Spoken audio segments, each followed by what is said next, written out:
বিসমিল্লাহির রহমানির রহিম। আজকের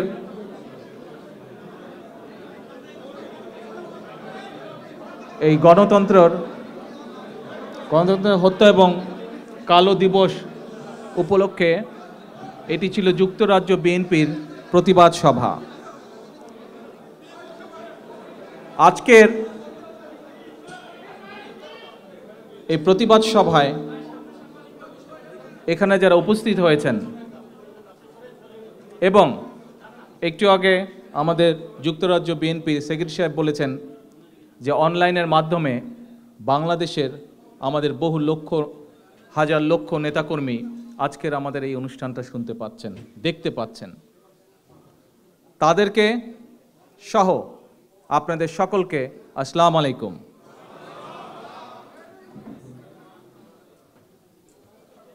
আমার সামনে উপস্থিত প্রিয় নেতৃবৃন্দ, কর্মী ভাইরা এবং টেলিভিশনের মাধ্যমে সরাসরি প্রচারের মাধ্যমে বাংলাদেশে আন্দোলনরত আমার মাঠ পর্যায়ের সকল নেতৃবৃন্দ এবং কর্মী ভাইরা, আপনাদের সকলের সামনে আজকে আমি উপস্থিত হতে পেরে নিজেকে অত্যন্ত ভাগ্যবান মনে করছি।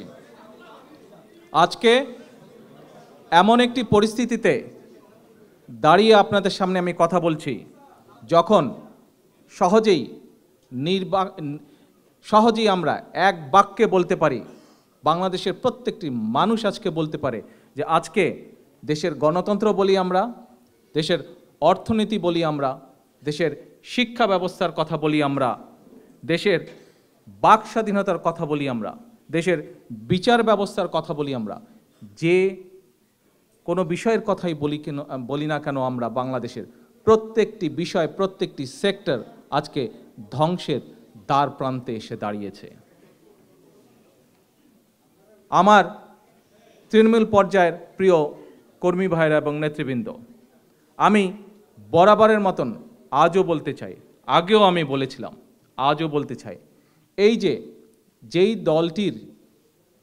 যেই দলটির বিরুদ্ধে আজকে বাংলাদেশের মানুষের আন্দোলন, গণতন্ত্রের আন্দোলন, একটি নিরপেক্ষ নির্বাচনের আন্দোলন, এই দলটিকে আমি এর আগেও বলেছিলাম একটি অপশক্তি এরা বাংলাদেশের জন্য। কারণ আমরা যদি ইতিহাসের পাতা ঘাঁটি, আমরা যদি মুরব্বীদের কাছে জানতে চাই, তাহলে আমরা জানতে পারবো, ইতিহাসের পাতায়, পত্রিকার পাতায়, বইয়ের পাতায় আমরা দেখতে পারবো এই সেই দল দেশ স্বাধীনের পরে যে দলটি নিজেদের দুর্নীতির কারণে, দুর্নীতি করতে গিয়ে যেই দলটি বাংলাদেশে কয়েক লক্ষ লোককে না খাইয়ে মেরে 1974 সালে একটি দুর্ভিক্ষ উপহার দিয়েছিল জাতিকে। এবং এই সেই দল, যে দলের নেতা, সেই লক্ষ লক্ষ মানুষ যখন দুর্ভিক্ষের সময় না খেয়ে মারা যাচ্ছে, সেই সময় এই দলের নেতাকে আমরা কি করতে দেখেছিলাম? এই দলের নেতাকে আমরা দেখেছিলাম সোনার মুকুট মাথায় দিয়ে ছেলের বিয়ে দিতে। একজন রাজনৈতিক নেতা, একজন দেশের নেতা কত বড় নির্মম হলে, কত বড় নির্দয় হলে, কত বড় পাষাণ হলে, যেখানে যে মুহূর্তে তার দেশের মানুষ না খেয়ে মারা যাচ্ছে, সেখানে সে নিজের ছেলের বিয়ে দিচ্ছে সোনার মুকুট মাথায় দিয়ে। শুধু তাই নয়, এই সেই জানুয়ারি মাস, আজ আমরা জানুয়ারি মাসের 4 তারিখে দাঁড়িয়ে, বাংলাদেশে এখন 5 তারিখ হয়ে গিয়েছে, জানুয়ারি মাসের এই সময় দাঁড়িয়ে আমরা আজকে প্রতিবাদ সভা করছি। কি প্রতিবাদ সভা করছি যে গত বছর এই দিনে তারা বাংলাদেশে একটি তামাশার নির্বাচন করেছিল এবং সেই নির্বাচনের মাধ্যমে বাংলাদেশের মানুষের গণতন্ত্রকে হরণ করেছিল। ঠিক 1975 সালের এই জানুয়ারি মাসে, ঠিক যেভাবে বর্তমানে রং হেডেড স্বৈরাচারী হত্যাকারী হাসিনার পিতা বাকশাল গঠন করার মাধ্যমে বাংলাদেশের গণতন্ত্রকে হরণ করেছিল, বাংলাদেশের মানুষের বাক স্বাধীনতাকে হরণ করেছিল, ঠিক পিতা যেভাবে করেছিল তার কন্যাও আজ ঠিক একইভাবে বাংলাদেশের মানুষের গণতন্ত্রকে হরণ করেছে বাক স্বাধীনতা। কিন্তু কি হয়েছিল 1975 সালে? সকল দলকে নিষিদ্ধ করে, সকল সংবাদপত্রের স্বাধীনতাকে নিষিদ্ধ করে, মানুষের কথা বলার অধিকার, মানুষের রাজনীতির অধিকার হরণ করে কি তারা বাঁচতে পেরেছিল? বাঁচতে পারেনি। জনগণ ঠিকই মুক্তির পথ বের করে নিয়ে এসেছিল। প্রিয় তৃণমূলের কর্মী ভাইয়েরা এবং নেতৃবৃন্দ, আমরা গত 6 বছর কি দেখেছি? গত 6 বছর ধরে আমরা দেখেছি ঠিক একইভাবে গণতন্ত্রের জন্য, গণতন্ত্রের বিপক্ষে ঠিক এই রং হেডেড হত্যাকারী চোর হাসিনা সরকার এবং হাসিনা ব্যক্তিগতভাবে নিজেও গণতন্ত্রের পক্ষে কোনো কাজ করে নাই। সে চেষ্টা করেছে তার তাবৎ শক্তি দিয়ে কিভাবে গণতন্ত্রকে দাবিয়ে রাখা যায়, দেশের মানুষের ভোটাধিকার, নিরপেক্ষ ভোট অধিকার কিভাবে নষ্ট করে ফেলা যায়। এবং এই কারণেই আমরা যখন দেখলাম যে দেশের সমগ্র মানুষ, প্রতিটি শ্রেণীর মানুষ, প্রতিটি বিবেকবান মানুষ, প্রতিটি গণতান্ত্রিককামী মানুষ, যখন আমরা দেখলাম যে একটি নির্বাচনে স্বাধীন, ফ্রি অ্যান্ড ফেয়ার একটি নির্বাচনের পক্ষে প্রত্যেকটি রাজনৈতিক দলের সদস্য যখন একটি নিরপেক্ষ নির্বাচনের পক্ষে দেশে, ঠিক সেই সময় এককভাবে শেখ হাসিনা তার ক্ষমতা দিয়ে, তার সংসদে 2/3 শক্তির জোরে ক্ষমতা দিয়ে সে সংবিধান পাল্টে ফেলল। বাংলাদেশের মানুষ কি চেয়েছিল? বাংলাদেশের মানুষ সামান্য কয়েকটি চাওয়ার মধ্যে একটি ছিল যে একটি নিরপেক্ষ নির্বাচনের পরিবেশ বাংলাদেশে থাকবে। বাংলাদেশের মানুষ নিরপেক্ষ নির্বাচনের মাধ্যমে তার নিজের ভোটাধিকার প্রয়োগ করতে পারে। কয়েকটি চাওয়ার মধ্যে এই একটি চাওয়া ছিল, কিন্তু আমরা দেখলাম কিছুদিন আগে শেখ হাসিনা সেই অধিকারটাও মানুষের কাছ থেকে কেড়ে নিল, ঠিক যেভাবে 1975 সালে তার পিতা বাংলাদেশের মানুষের এই অধিকার কেড়ে নিয়েছিল।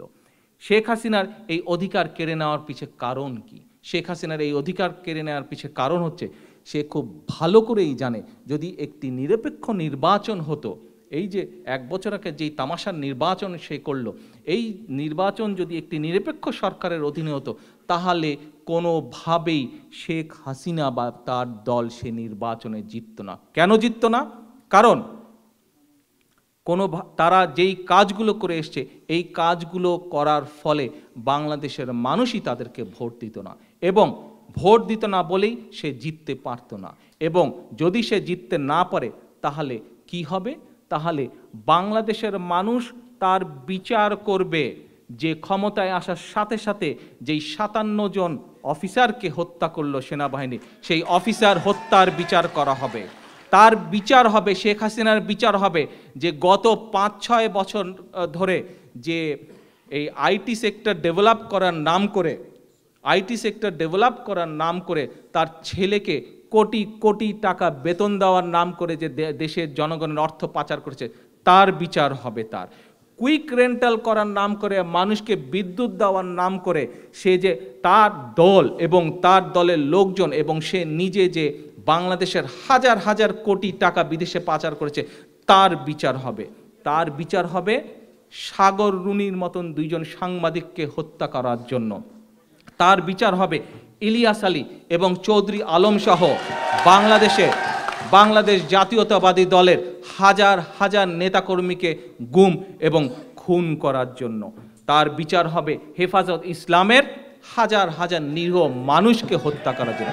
শেখ হাসিনা এবং তার দলের লোকজন খুব ভালো করেই জানে যে যদি নিরপেক্ষ নির্বাচন হয়, সে নির্বাচনে তারা জিততে পারবে না, এবং এই খারাপ কাজগুলো, এই অনৈতিক কাজগুলো করার জন্য বাংলাদেশের মানুষ তাদের বিচার করবে।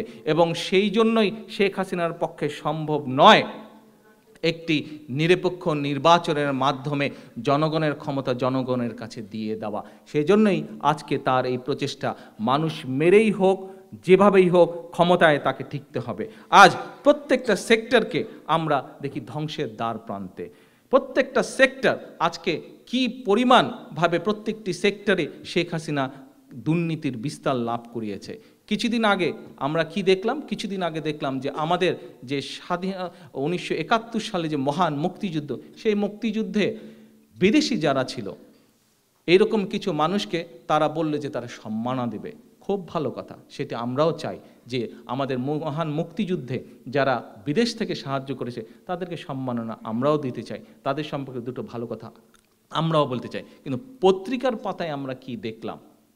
পত্রিকার পাতায় পরিষ্কারভাবে ফুটে উঠল যে আওয়ামী লীগের মুক্তিযুদ্ধের চেতনা। কি সেই চেতনা?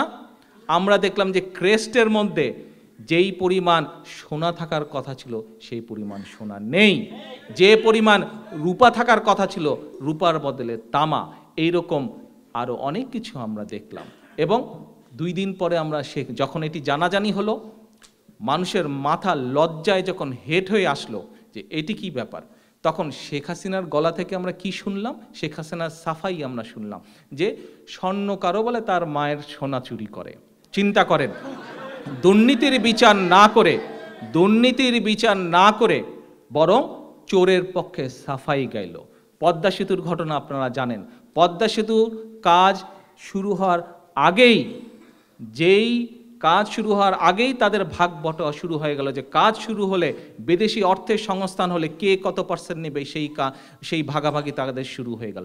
এবং যখন এটি ধরা পড়ল, যে ব্যক্তিকে টোপ হিসাবে শেখ হাসিনা এবং তার লোকজন, তার পরিবারের লোকজন টোপ হিসাবে ব্যবহার করছিল, সেই ব্যক্তি সম্পর্কে এই লন্ডনের মাটিতে শেখ হাসিনা এই লন্ডনের মাটিতে বলে গেল যে তার মতন নাকি বড় দেশপ্রেমিক হয় না। এই হচ্ছে তাদের দেশপ্রেমিকের উদাহরণ, আর ওই হচ্ছে তাদের মুক্তিযোদ্ধার চেতনা। শুধু এই নয়, আমরা আরও কি দেখি? আমরা দেখি যে শুধু আজকেই নয়, সেই 1938 সালে শেখ মুজিব রামপদকে হত্যার উদ্যোগ নিয়েছিল। সেই হত্যা প্রচেষ্টার মাধ্যমে আওয়ামী লীগের হত্যার রাজনীতি শুরু হয়েছে, যেই হত্যার রাজনীতি আজও তোরা করে যায়।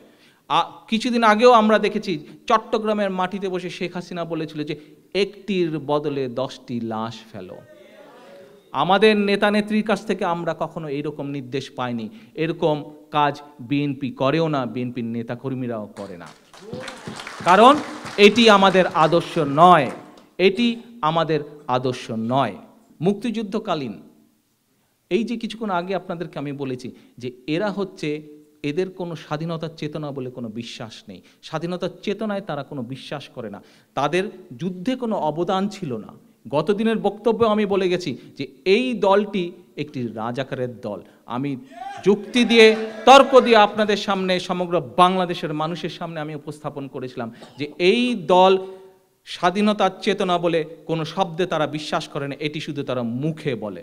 স্বাধীনতা যুদ্ধের পরে আমাদের বন্ধু প্রতিবেশী রাষ্ট্র ভারত সরকার থেকে একজন প্রতিনিধি আসলো, শেখ মুজিবের সাথে দেখা করলো। শেখ মুজিবের সাথে দেখা করে সে বলল যে মুক্তিযুদ্ধকালীন সময় যে সরকার ছিল, মুক্তিযুদ্ধকালীন সময় তারা বাংলাদেশ থেকে কিছু অর্থ নিয়ে গিয়েছিল এবং বিভিন্ন প্রবাসী যে সকল বাংলাদেশি সেই সময় পৃথিবীর বিভিন্ন দেশে ছিল, তারাও কিছু অর্থ রেইজ করেছিল মুক্তিযোদ্ধাদের সাহায্য করার জন্য, সহযোগিতা করার জন্য। সেই অর্থের একটি বেশ বড় অংশ ভারত সরকারের কাছে গচ্ছিত আছে।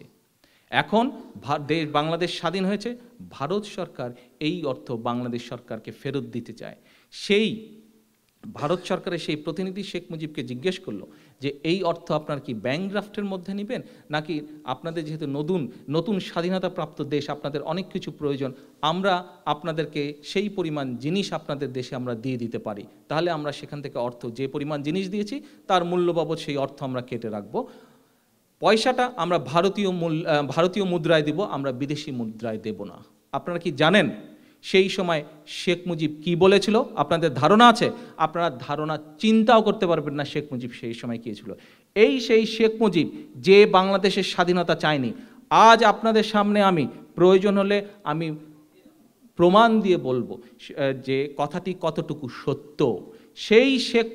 যেই শেখ মুজিবকে নিয়ে আওয়ামী লীগ রাজনীতি করে, সেই শেখ মুজিব আজ আমি বলে যাব এইখানে দাঁড়িয়ে, এই শেখ মুজিবই বাংলাদেশের মাটিতে, স্বাধীন বাংলাদেশের মাটিতে প্রথম দুর্নীতি দিয়ে বাংলাদেশের মাটিকে কলুষিত করেছিল। শেখ মুজিব সেই প্রতিনিধিকে বলেছিল না ব্যাংক ড্রাফট কোনো কিছুর মাধ্যমে নয়, আমাকে ট্রাকে করে বস্তায় বস্তায় টাকাগুলো পাঠিয়ে দিন। আজকে আপনাদের মাধ্যমে এবং ক্যামেরার মাধ্যমে বাংলাদেশে বহু লক্ষ কোটি আমার নেতাকর্মীরা, তৃণমূলের নেতাকর্মীরা এই বক্তব্য শুনতে পাচ্ছেন। আপনাদের সকলের কাছে আমার প্রশ্ন, এই যে আওয়ামী লীগ মুক্তিযুদ্ধের চেতনার কথা বলে, যদি সত্যিকারের তারা চেতনায় বিশ্বাসিত, মুক্তিযুদ্ধের যে চেতনা নিয়ে আমাদের হাজার হাজার লক্ষ লক্ষ মুক্তিযোদ্ধা জীবন বাজি রেখে সেদিন যুদ্ধ করে দেশকে স্বাধীন করেছিল, যদি সত্যিই সেই চেতনায় বিশ্বাসিত, যে ব্যক্তি সেই চেতনায় বিশ্বাস করে সত্যিকারভাবে, তার পক্ষে কি কখনো সম্ভব সদ্য স্বাধীনতাপ্রাপ্ত দেশের যে অর্থ, মানুষের যে অর্থ, সেই অর্থ বস্তায় করে নিয়ে আসবে? এবং শুধু এখানেই শেষ নয়, শেখ মুজিব এই কথাটি বলে আরেকটি কথা অ্যাড করেছিল যে এই অর্থ সামনে আমার নির্বাচনের কাজে লাগবে।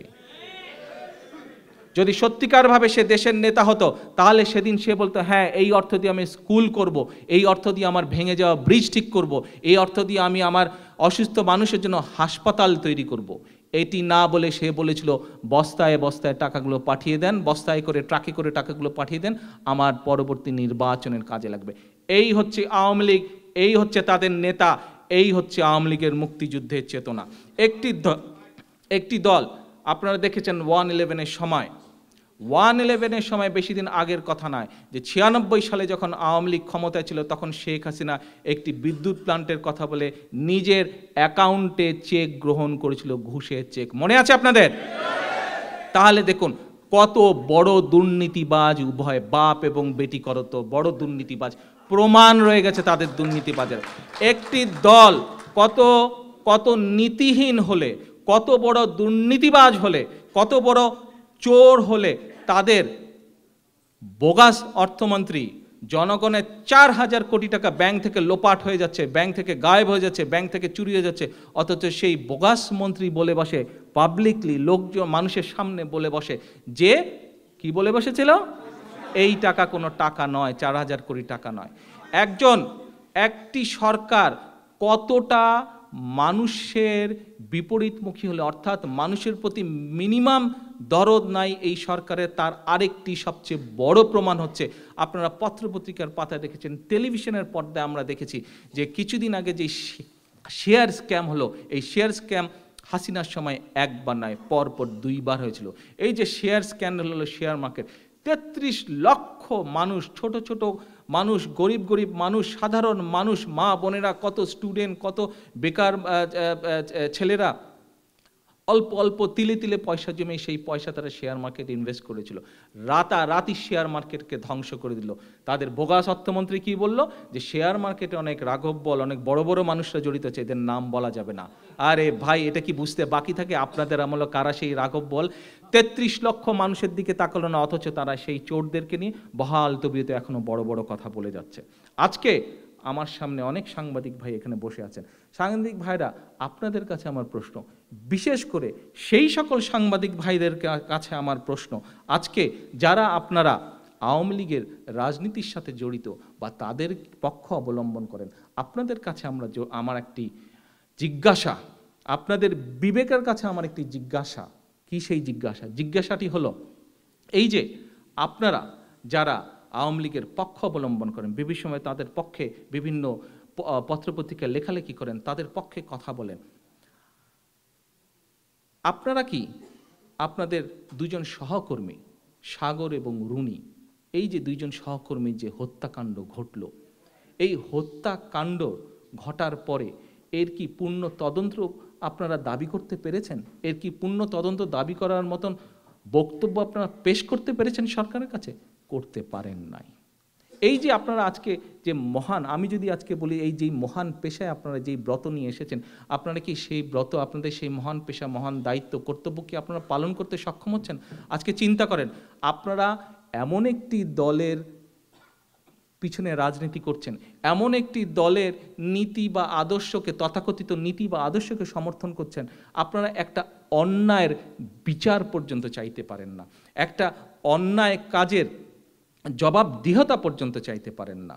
আজকে আপনাদের কাছে, আপনাদের বিবেকের কাছে আবারও আমার প্রশ্ন, অন্তত এই যে সাগর রুনি ছোট সন্তান মেঘ, তার মুখের দিকে তাকিয়েও তো আপনারা আপনাদের সহকর্মীর হত্যার বিচার চাইতে পারেন, নাকি এতই ভয় পান আপনারা এই হত্যাকারী, সেই খুনি হাসিনা সরকারকে, যে নিজের সহকর্মীর বিচারটাও পর্যন্ত আপনারা চাইতে পারেন না?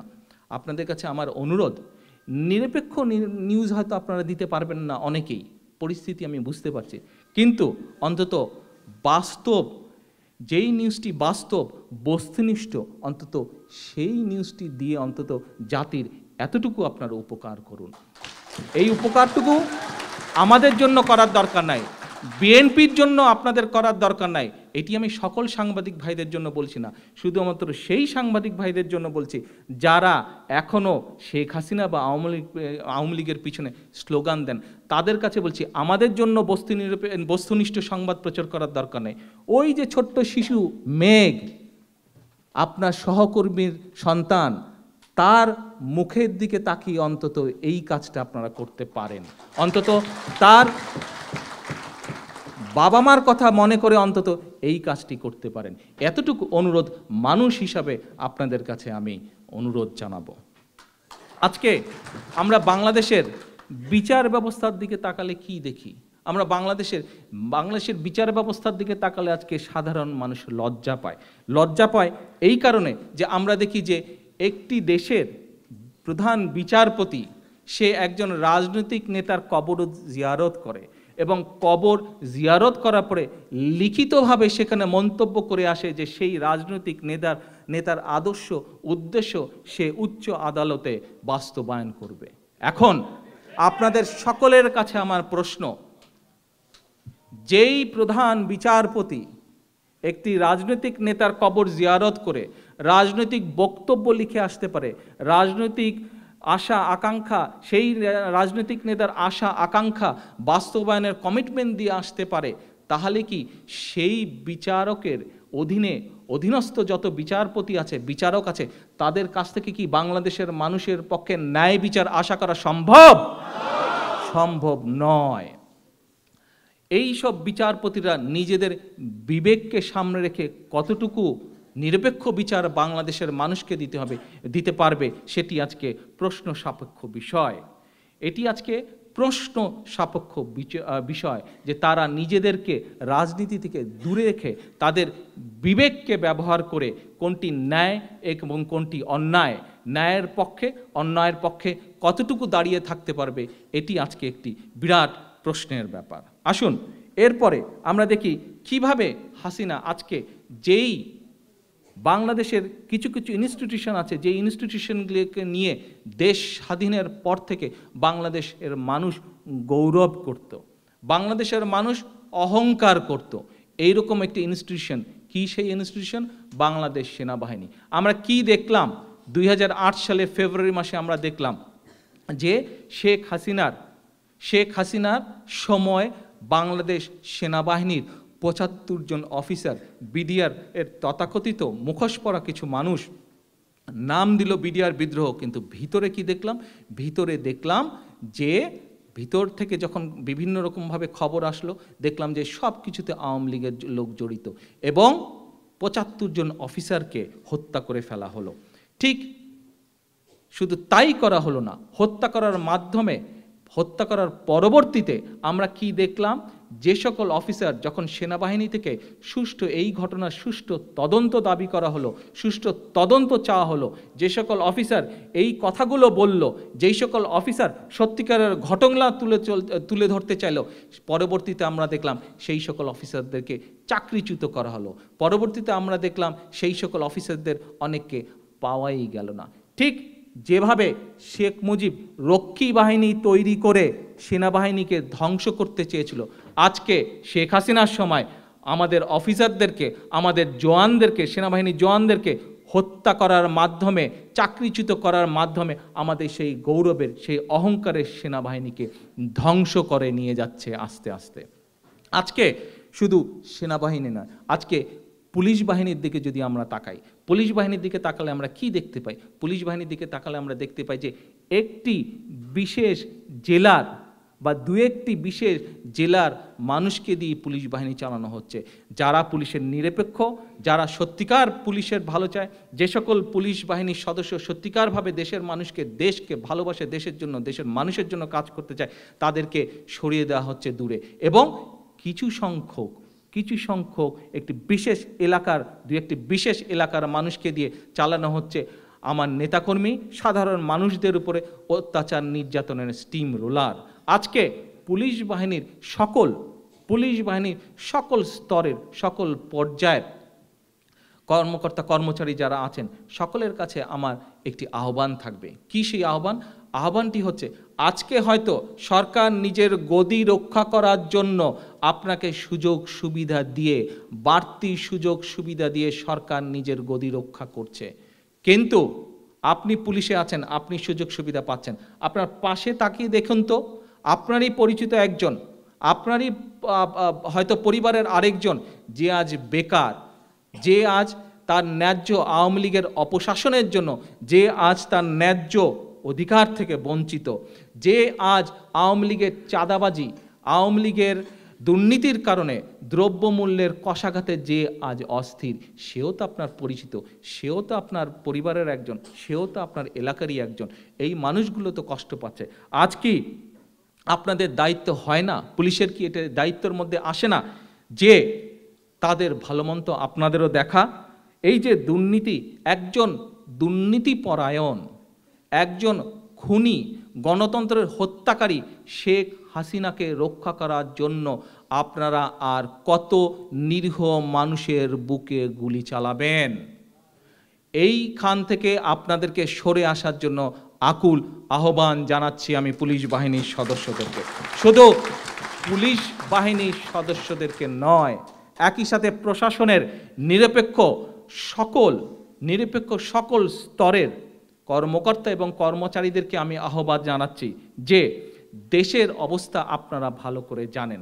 আজকে দেশকে ধ্বংসের কোন দ্বার প্রান্তে আওয়ামী লীগ নিয়ে গেছে, এটি প্রশাসনের যারা কর্মকর্তা কর্মচারী আছেন আপনাদের থেকে ভালো কেউ জানে না। এই যে বাংলাদেশের 18-20 কোটি মানুষ, এই 18-20 কোটি মানুষ সমগ্র বাংলাদেশকে একটা আমানত হিসাবে আপনাদের কাছে দিয়েছে। আজকে আপনাদের ফরজ দায়িত্ব হচ্ছে এই আমানতকে সুন্দরভাবে আবার দেশের মানুষের কাছে ফেরত দেওয়া। এবং সে কারণেই আপনাদের প্রশাসনের প্রতি আমার অনুরোধ থাকবে, হয়তো কিছুদিন আগে পর্যন্ত হাসিনা সরকার, এই অবৈধ হাসিনা সরকার আপনাদেরকে বাধ্য করেছে যে তাদের কাজগুলো, তাদের অবৈধ কাজগুলোর, তাদের অনৈতিক কাজগুলো সম্পূর্ণ করার জন্য আপনাদেরকে বাধ্য করেছে। কিন্তু গত কয়েক বছরে আপনারা দেখেছেন যে আপনাদেরকে জোর করিয়ে এই অনৈতিক কাজগুলো করে, এই খারাপ কাজগুলো করে, দেশ বিরুদ্ধ কাজগুলো করিয়ে তারা কিভাবে এই আওয়ামী লীগ নামক দলটির লোকজন কিভাবে শুষে তারা দেশের রক্তকে নিয়ে যাচ্ছে, রক্তকে টেনে নিয়ে দেশের সম্পদ, দেশের অর্থ, মানুষের সম্পদ, মানুষের অর্থ কিভাবে বিদেশে তারা পাচার করেছে। আপনারা হচ্ছেন সবচেয়ে বড় সাক্ষী। তাই সকল স্তরের সরকারি কর্মকর্তা কর্মচারীদের, প্রশাসনের সকল স্তরের কর্মকর্তা কর্মচারীদেরকে আমি আহ্বান জানাবো, দয়া করে মানুষের স্থানে অবস্থান নিন। মানুষ যেদিকে চায় আপনারা সেদিকে অবস্থান নিন।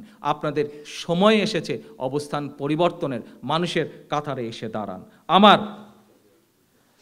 আমার প্রিয় তৃণমূল কর্মী এবং ভাইয়েরা, তৃণমূল পর্যায়ের সকল, বাংলাদেশের সকল গ্রামে গঞ্জে, ইউনিয়নে, থানায়, মহকুমায়, জেলায়, ডিভিশনে উপস্থিত এবং যারা দেখতে পাচ্ছেন, শুনতে পাচ্ছেন আমাকে, যারা দেখতে পাচ্ছেন না, শুনতে পাচ্ছেন না আমাকে, তাদের সকলের কাছে আমার একটি আহ্বান। এই বিএনপি হচ্ছে গণতন্ত্রের প্রতীক। একটু আগে আমার বক্তব্যে আমি বলেছি যে 1975 সালে কিভাবে শেখ মুজিব গণতন্ত্রকে গলা চিপে হত্যা করেছিল। আমাদের নেতা শহীদ রাষ্ট্রপতি জিয়াউর রহমান, বাংলাদেশের প্রথম রাষ্ট্রপতি, উনি কিভাবে এসে 1969 সালে বহুদলীয় গণতন্ত্রের আবার পুনঃপ্রবর্তন করলেন। এই আওয়ামী লীগ আবারও গণতন্ত্রকে হত্যা করেছিল। কিভাবে হত্যা করেছিল? আওয়ামী লীগ হত্যা করেছিল তাদেরই আরেক স্বৈরাচারী দোসর, 90-এর স্বৈরাচারী দোসর, তার সাথে যারা ইলেকশনে যাবে তাদের জাতীয় বেঈমান বলা হবে। এই কথা বলার পরেই 24 ঘন্টা পরেই শেখ হাসিনা আবার সেই স্বৈরাচারের সাথে ইলেকশনে গিয়ে তার স্বৈরাচারী কাজকে জায়েজ করার জন্য গণতন্ত্রকে হত্যা করেছিল। কিন্তু বেগম খালেদা জিয়ার নেতৃত্বে সেদিন বিএনপির লক্ষ লক্ষ নেতাকর্মী, তৃণপর্যায় সকল পর্যায়ের নেতাকর্মী আন্দোলন করেই আবার গণতন্ত্রকে মুক্ত করে নিয়ে এসেছিল 1990 সালে। 1986 সালের এই তাদের মহামিলন, এই দুই স্বৈরাচার এবং স্বৈরাচারানী স্বৈরাচারিণী, এই দুইজনের মহামিলনের সংসদ বাধ্য হয়েছিল ভেঙে দিতে। একইভাবে আবার যখন এই 90 স্বৈরাচার 88-তে নির্বাচন করে সংসদ গঠন করলো, আন্দোলন এর বেগে ধাবিত হয়ে আন্দোলনের তোড়ে সেই 88 সংসদ ভেঙে দিয়ে 90-তে স্বৈরাচার পালিয়ে নিজের জীবন রক্ষা করলো।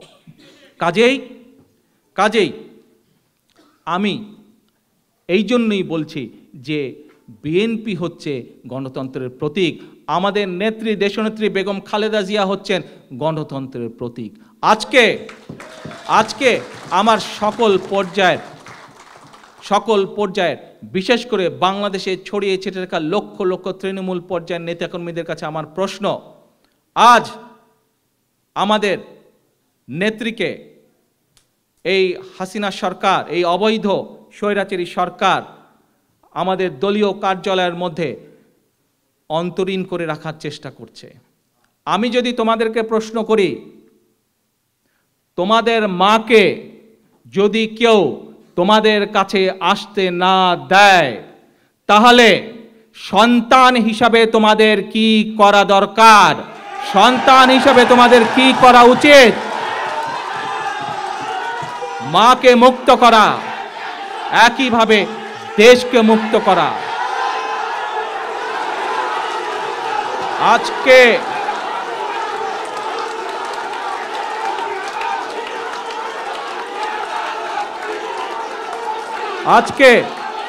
আমাদের হাজার হাজার লক্ষ লক্ষ মাঠ পর্যায়ের নেতাকর্মী আজ আন্দোলনে ঝাঁপিয়ে পড়েছে। আন্দোলনে আমাদের হাজার হাজার লক্ষ লক্ষ নেতাকর্মী সমগ্র ঢাকা শহরে, সমগ্র বাংলাদেশে ছড়িয়ে ছিটিয়ে পড়েছে।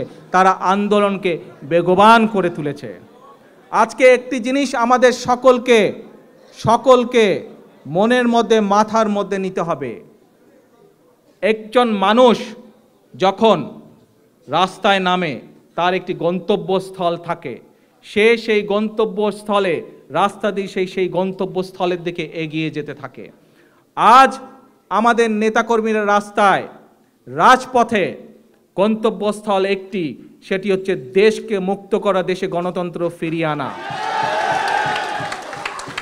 পথে যখন আমরা একটি গন্তব্যের দিকে যাই, সেই সময় পথে ঝড় হয়, বৃষ্টি হয়, তুফানও হতে পারে, কিন্তু আমরা কি থেমে থাকি? আমরা থেমে থাকি না। আমরা তখনই থামি যখন আমাদের গন্তব্যে গিয়ে আমরা পৌঁছই। আজ আমাদের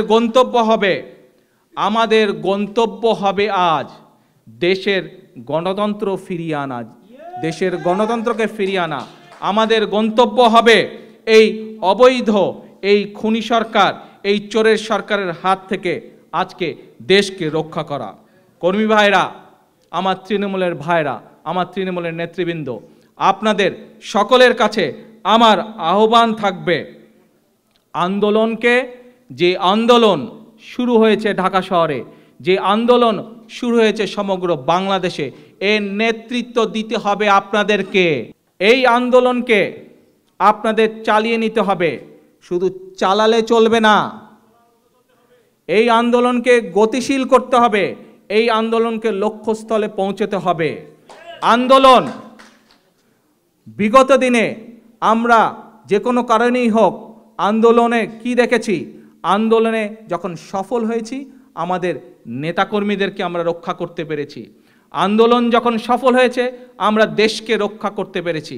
আন্দোলন যখন সফল হয়েছে, আমরা দেশের মানুষকে রক্ষা করতে পেরেছি। একটি কথা মনে রাখতে হবে, যে আন্দোলন আজ শুরু হয়েছে, এই আন্দোলন যদি কোনো কারণে থেমে যায়, তাহলে সবচেয়ে বড় ক্ষতি হবে দেশের, সবচেয়ে বড় ক্ষতি হবে দেশের মানুষের, সবচেয়ে বড় ক্ষতি হবে আমার তৃণমূল পর্যায়ের নেতা এবং কর্মীদের। কাজেই এই আন্দোলন থামতে দেওয়া যাবে না, এই আন্দোলনকে চালিয়ে যেতে হবে। একটি কথা মনে রাখতে হবে, সূর্য যখন সকালবেলায় উঠে তখন সব জায়গায় আলো ছড়ায়, ঠিক আন্দোলন যখন ছড়িয়ে পড়ছে আরও, কাল পরশু আগামী দিন ইনশাল্লাহ সফল না হওয়া পর্যন্ত আন্দোলন আরও ছড়িয়ে পড়বে। এই ছড়িয়ে পড়াতে হয়তো খেয়াল রাখতে হবে, এই ছড়িয়ে পড়াতে যাতে করে নিরীহ মানুষ যারা, দেশের নিরীহ জনগণ, তারা যাতে ক্ষতিগ্রস্ত না হয় এই অনুরোধ করব আমি আমার নেতাকর্মী তৃণমূল পর্যায়ের নেতৃবৃন্দ। কিন্তু একই সাথে এটিও খেয়াল রাখতে হবে, আমাদের নেতা শহীদ জিয়া, আমাদের নেত্রী দেশনেত্রী বেগম খালেদা জিয়া কখনো বলেননি, কি বলেননি, একটির বদলে 10টি লাশ ফেলো।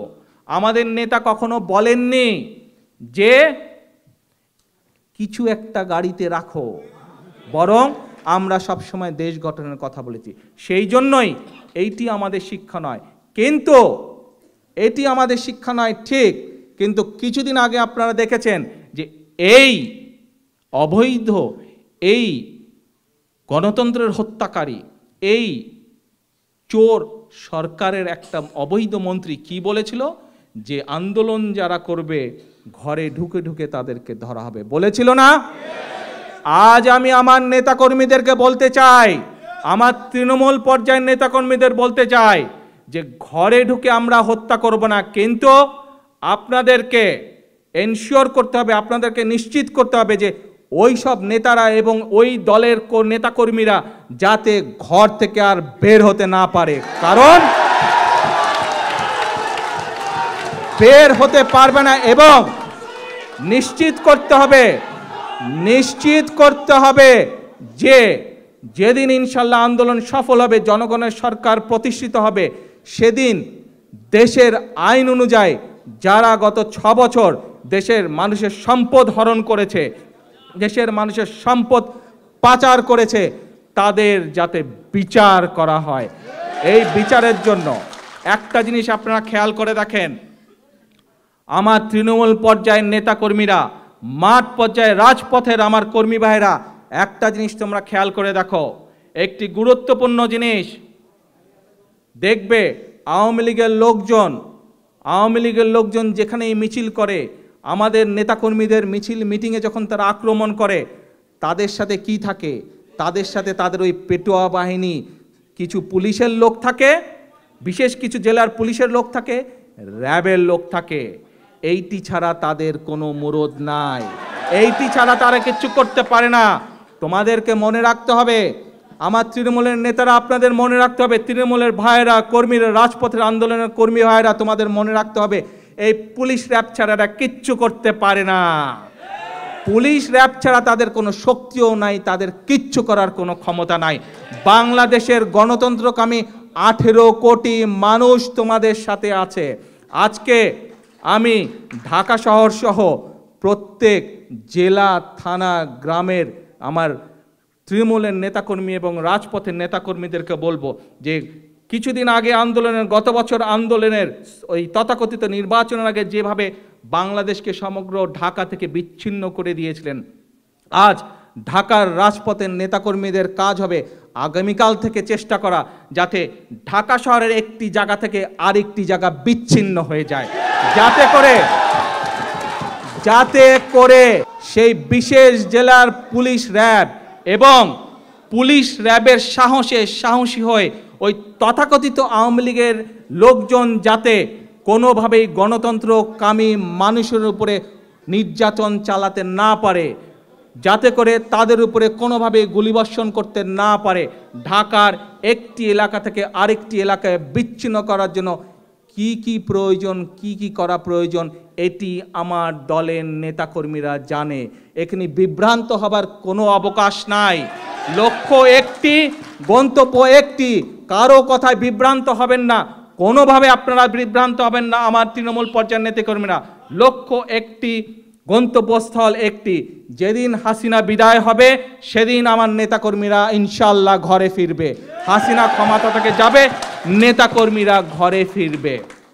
আপনারা আগেই বলেছি, বাংলাদেশের 18 গত নির্বাচনে আমরা নির্বাচনে অংশগ্রহণ করিনি, বাংলাদেশের অধিকাংশ মানুষ নির্বাচনে অংশগ্রহণ করেনি। সেদিন আমরা বাংলাদেশের মানুষকে অনুরোধ করেছিলাম, বাংলাদেশের 9 কোটি ভোটারকে আমরা অনুরোধ করেছিলাম যে আপনারা এই নির্বাচন বয়কট করুন। আমরা দেখেছিলাম সেদিন যে বাংলাদেশের ভোটাররা আমাদেরকে আমরা যে অনুরোধ করেছিলাম, আমাদের সেই অনুরোধ ওনারা রেখেছিলেন। আজ এটাই হচ্ছে আমাদের সবচেয়ে বড় শক্তি। যে বাংলাদেশের মানুষ, বাংলাদেশের ভোটাররা আমাদের অনুরোধ রক্ষা করেছে। আজ নির্বাচন নয়, আজ আন্দোলন। এই আন্দোলনে আমি আমার নেতাকর্মীদেরকে, মাঠ পর্যায়ে রাজপথের নেতাকর্মীদেরকে অনুরোধ করব, তোমাদের পাশে 18 কোটি মানুষ আছে। যার যার এলাকার, এক মিনিট, যার যার এলাকার মানুষকে তোমরা জানো, সেই মানুষগুলোকে তোমরা তোমাদের আন্দোলনের সাথে সম্পৃক্ত করো। এলাকার মানুষকে আন্দোলনের সাথে সম্পৃক্ত করো, যাতে ওই স্বৈরাচারী দলের, গণতন্ত্র হত্যাকারী দলের যে সকল সদস্য আছে, যে সকল লোকজন আছে, তারা যাতে ওই বাড়িতেই বসে থেকে বাড়ি থেকে বের হতে না পারে। এখন আমি আমার নতুন প্রজন্মের ভাই বোনদেরকে একটি আহ্বান জানাবো। যারা বাংলাদেশে সরাসরি আমার বক্তব্য শুনতে পাচ্ছ বা দেখতে পাচ্ছ, তোমাদেরকে এবং তোমাদের মাধ্যমে, এখানে সাংবাদিক ভাইরা উপস্থিত আছেন, আপনাদের সকলের মাধ্যমে নতুন প্রজন্মের, বাংলাদেশের কোটি কোটি নতুন প্রজন্মের ভাই বোনদের কাছে আহ্বান জানাবো। কি সেই আহ্বান? আহ্বানটি হচ্ছে, আজকে তোমাদের সামনে গত 5 বছরের দেশের চিত্র ভেসে উঠেছে। যদি আওয়ামী লীগ সত্যিকারের স্বাধীনতার চেতনায় বিশ্বাস করত, তাহলে কি ক্রেস্টের সোনা চুরি করতে পারত? করতো না। যদি আওয়ামী লীগ এবং তার নেতৃত্ব সত্যিকারভাবে স্বাধীনতার চেতনায় বিশ্বাস করত, তাহলে কি শেখ মুজিবের পক্ষে বলা সম্ভব ছিল রাষ্ট্রের টাকা দিয়ে সে নির্বাচন করবে? বলা সম্ভব ছিল না। আজকে যদি আমরা বইয়ের পাতা ঘাঁটি, যদি আমরা এলাকায় খোঁজ খবর করি, দেখতে পাবো যে বাংলাদেশের বহু রাজাকার আওয়ামী লীগের সদস্য। অত দূরেই বা যাবার দরকার কি? শেখ হাসিনার ঘরের মধ্যে গেলেই আমরা দেখতে পাবো যে তারা রাজাকারের আত্মীয়। অর্থাৎ এই রাজাকারদের প্রতি তাদের বরাবরই দরদ ছিল, রাজাকারদের সাথে তাদের বরাবরই সখ্যতা ছিল। আজকে নতুন প্রজন্মের কাছে আমার প্রশ্ন, আমার জিজ্ঞাসা, তোমরা যেই দুর্নীতিমুক্ত বাংলাদেশের স্বপ্ন দেখেছিলে বা কল্পনা করেছিলে, তোমাদের কি সেই কল্পনা বাস্তবায়িত হয়েছে? হয়নি।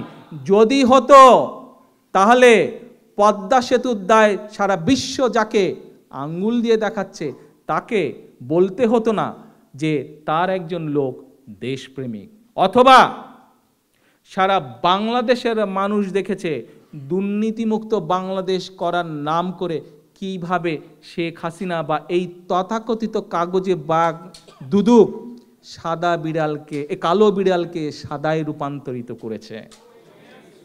আজকে আওয়ামী লীগের দুর্নীতিমুক্ত বাংলাদেশ মানে হচ্ছে কালো বিড়ালকে সাদা করা। এইরকম মুক্ত বাংলাদেশ কি আমাদের নতুন প্রজন্ম চেয়েছিল? যারা ক্রেস্টের স্বর্ণ চুরি করে সেই স্বাধীনতার চেতনায় বিশ্বাসীকে কি বাংলাদেশের নতুন প্রজন্ম চেয়েছিল? চায় নাই। এবং যেহেতু চায় নাই, তাই নতুন প্রজন্মের কাছে আমার আহ্বান থাকবে যে আজ সময় এসেছে, তোমাদেরকে সিদ্ধান্ত নিতে হবে যে তোমরা কোন বাংলাদেশ চাও। আমি তোমাদের কাছে বলবো না যে বাংলাদেশকে আমি সিঙ্গাপুর বানাবো। আমি নতুন প্রজন্মের কাছে বলতে চাই যে আমার দল সুযোগ পেলে ভবিষ্যতে ইনশাল্লাহ আমরা একটু বেটার বাংলাদেশ বানাবো, যেখানে যেই বাংলাদেশে কালো বিড়াল সাদা হবে না, যে বাংলাদেশে অন্যায়কে অন্যায় বলা হবে এবং ন্যায়কে ন্যায় বলা হবে, যে বাংলাদেশে স্বাধীনতার চেতনা বিশ্বাস করি বলে ক্রেস্টের স্বর্ণ চুরি করা হবে না, যে বাংলাদেশে গণতন্ত্রে বিশ্বাস করি বলে অন্য দলকে বিনা উস্কানিতে, বিনা কারণে অন্য দলের নেতাকর্মীদেরকে জেল জুলুম করা হবে না, যে বাংলাদেশে বাক স্বাধীনতায় বিশ্বাস করলে কেউ বলতে পারবে না যে অন্য সরকার বিরোধী পত্র পত্রিকা বন্ধ করে দেওয়া হয়েছে, যে বাংলাদেশে সরকারের সমালোচনা ফেসবুকে করলে সেই ব্যক্তিকে ধরে জেল জুলুম করা হবে না, সেই বাংলাদেশের প্রতিশ্রুতি আমি অন্তত তোমাদেরকে দিতে পারি নতুন প্রজন্ম। আজ